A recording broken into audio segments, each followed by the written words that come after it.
Now, over time, your pond is going to build up a whole lot of crap in the bottom of it. So having a pond vacuum can be a very good way of sucking all of that crap out of the bottom of the pond. I do highly recommend that if you're ever doing a cleanup of your pond and you are removing the sediment out of the bottom, to put some polyfilter in your pond to remove any potential hydrogen sulfide that could be poisonous to you and your fish. The other thing that is great to have is a good old fish net, because on a regular basis, if you scoop out all the leaves and scoop all the crap out, that's a very effective and simple way of helping to keep your pond clean, if done regularly. Now, for a garden pond, it's very important to have a filter, depending on the amount or what fish you've got. And inside the filter, there'll be filter media. And that filter media is going to grow bacteria, and how effectively the filter works is going to be governed by the bacteria actively being able to break down the waste from your fish. So it's really important that you never clean your filter with water from the tap, because the tap will contain chlorine, and the chlorine will kill off all the good bacteria in the filter, and that can risk killing your fish. So when you do clean your filter, you probably want to do it at least every 3 months. You pull it apart, give it a clean in water from the fish pond, and then put the media back in again. That's what makes these filters so good, because the Iwasa filter clears have got a really effective handle and backwash system. So you can just pump on the handle and backwash the water using water from the pond, and it's a very effective way of reducing your maintenance and taking 2 seconds to clean the filter. Traditional filters are very effective as well, but take a lot longer to service and must not be done with tap water. Okay, so what fish can you add to your garden pond? The most popular and the best is just the comet goldfish. The comet goldfish are very hardy and very easy to keep. If your pond is large enough to give them some room to swim around, then they're a very good option. The next option that you could go for is your fantails and your fancies. Fantails and fancies are not as hardy as comets, therefore they die more easily, and they're very slow fish, so they're much more likely to become bird or cat food. Plus they tend to be more expensive. So they are absolutely an option, but maybe they're not the best option. If you have a very large pond, you might consider koi, but just be aware that they grow, so you need to have plenty of room for them to swim around. The next option is things like barbs. Now, barbs are an option, particularly if added in summer, but it can get very cold for them, so not ideal. Now, sucking cats are another thing that you could consider adding if you do not have goldfish. But if you've got goldfish, they might suck on the side of the goldfish, which might not be good. And also, these really need to be added in summer because ponds can get too cold for them. Another option is walking fish. Walking fish are best not with other fish, but there are various fish that you can try with them, like mountain clouds and zebra danios, but sometimes the fish pick on their gills and sometimes the fish get eaten. You can go for various fish like rainbow fish, but they die very easily. So I would warn against it because they're not cheap and they die very easily. Zebra danios and mountain clouds are an excellent option, but if you've got large goldfish or koi, it is possible that some of them could get eaten. Other things like yabbies are absolutely an option, but just be aware that sometimes the yabbies will attack the fish. Just be aware that the warmer months are better times to add fish to your pond, especially if you're going to add any of the more temperate varieties. Adding fish to the middle of winter is more risky, and they must be acclimatized slower, because most aquarium shops are going to run a more temperate temperature and it gets very cold outside. So having fish getting introduced from a comfortable temperature compared to freezing cold is a big stress on the fish. So if you can reserve adding fish to the warmer months, there's less chance of stress for your fish and issues like white spot. Now, when feeding an outdoor pond, it's very common for people to have a lot of large fish, and therefore they tend to go for bulk foods. Most bulk foods tend to be crap foods. Fish keeping is 50% about water quality and 50% about nutrients. So I would really highly recommend considering using Spectrum's probiotics. You only need to feed a very small amount of it, so it's a lot more economical than you would think. Also, the probiotic bacteria within the food means that when the fish poo, the bacteria in the poo eats the poo. So this food will seem very expensive to buy, but it will also last for a very long time because you only need to put a very small amount in, and you will be surprised how much cleaner your pond will stay. So mixing your Spectrum probiotics with Danichi would be my suggestion.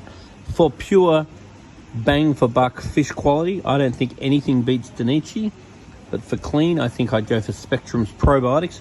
So a combination of these two will give your fish amazing color and health. Now, it's really important to know how much and how often to feed your fish.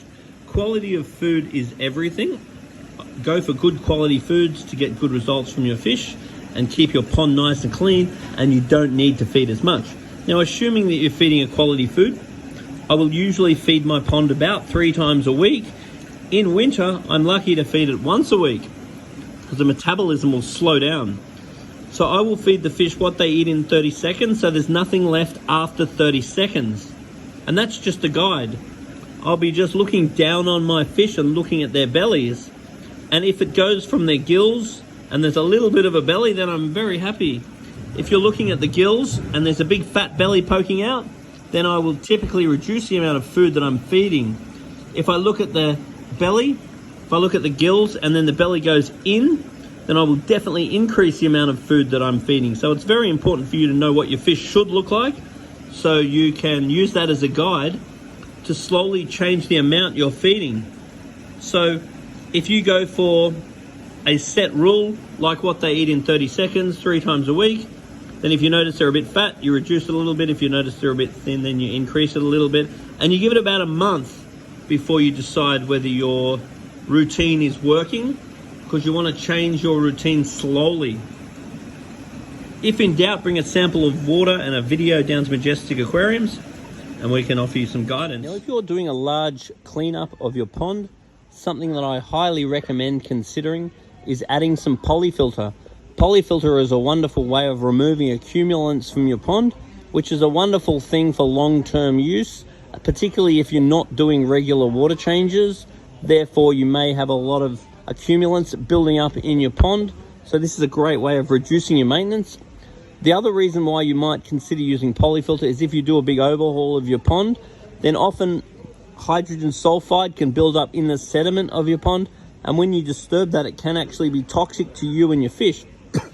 So adding polyfilter is a very reliable way of removing hydrogen sulfide from the water, and that can save you from getting sick and can save your fish from dying. Now, Blue Magic is a product that you could consider using to help control algae in your pond, particularly if you've got a relatively deep pond and you've got a whole bunch of algae in the pond. You can put this product in and it makes the water turn a little bit blue. The blue is completely harmless to the fish, but the blue means that the blue color from the sunlight gets absorbed instead of being available for the algae. So by making your water blue, the algae loses a lot of the most valuable colors within the sunlight to allow the algae to grow. So that's something that you can consider, and something we get very mixed results from. Some people say it's great, maybe other people don't use it properly, but it does get mixed feedback. But if you like the blue look, you got nothing to lose. Now, air pumps which produce air bubbles are a good, reliable way of increasing water flow and oxygen in your pond. But the disadvantage is that it creates a lot of surface agitation, which is a good thing, but in that area will massively reduce the visibility in the pond. So therefore, you might want to look at using something like a pump, which will agitate the surface in a much more localized position, therefore allowing much better viewability from the top. With any good system, you want to have a pump to run your filter, and you want a separate pump, potentially an air pump, to give you your circulation. And that's going to increase kinetic energy, and it is going to increase dissolved oxygen level and redox potential. Now, there's many algae products on the market that you can use for your fish pond, and these are great for short-term wins. But you want to make sure that you, number one, find out what is the cause of the algae and look at addressing the cause before relying on these sorts of products. Because these products are good for killing off the current algae, but if you don't fix the actual cause, then it's very likely the algae will just grow back again and potentially grow back faster, because the nutrients released by the algae dying is just going to fuel more algae to grow. Where you might consider using these products is when you've found the problem, you've fixed the problem, and then you'll treat an algicide to just get you back on track a little bit faster. But what you do not want to do is use these products if your oxygen level is too low or your KH is too low, and you do not want to overdose these products. So looking for the cause is the key. If you do ever want to find the cause, bring a sample of water and a video down to Majestic Aquariums and let us ascertain why you're getting too much algae before you look for a simple cure. Sometimes pond lights are one of the best things you can add to your fish pond, because some appropriate lighting within the pond itself can really transform the pond at night time. Generally at night, the pond becomes a non-event, but with correct lighting, the pond can become an absolute feature of your outdoor entertaining. One thing I'd highly suggest is pointing a pond light up underneath any water features or waterfalls, as it really highlights that feature beautifully with the light coming up from underneath. And some of these new units are quite fancy, with changing colors and so forth, that can attract a lot of attention. If you have a UV sterilizer on your filter, the UV sterilizer will be a great way of helping to keep your water clear. The UV sterilizer will not really help algae that grows in your pond, but it will help clear algae in your water to keep your water clear. It will not do much against parasites. The key to a effective UV is making sure the tube is replaced yearly and to run slow flow through it. So running more water through your canister will decrease contact time and decrease efficiency. It's ideal to have a pump in your pond for pumping your water around to make sure you have good flow in your pond and good surface agitation. It is good to have less water running through your filter. In a perfect situation, you probably want about 1 time per hour. That will increase the amount of biological contact time and the amount of contact time in the UV itself, making the UV more effective. Now, when feeding an outdoor pond, it's very common for people to have a lot of large fish, and therefore they tend to go for bulk foods. Most bulk foods tend to be crap foods. Fish keeping is 50% about water quality and 50% about nutrients. So I would really highly recommend considering using Spectrum's probiotics. You only need to feed a very small amount of it, so it's a lot more economical than you would think. Also, the probiotic bacteria within the food means that when the fish poo, the bacteria in the poo eats the poo. So this food will seem very expensive to buy, but it will also last for a very long time because you only need to put a very small amount in, and you will be surprised how much cleaner your pond will stay. So mixing your Spectrum probiotics with Danichi would be my suggestion. For pure bang for buck fish quality, I don't think anything beats Danichi, but for clean, I think I'd go for Spectrum's probiotics.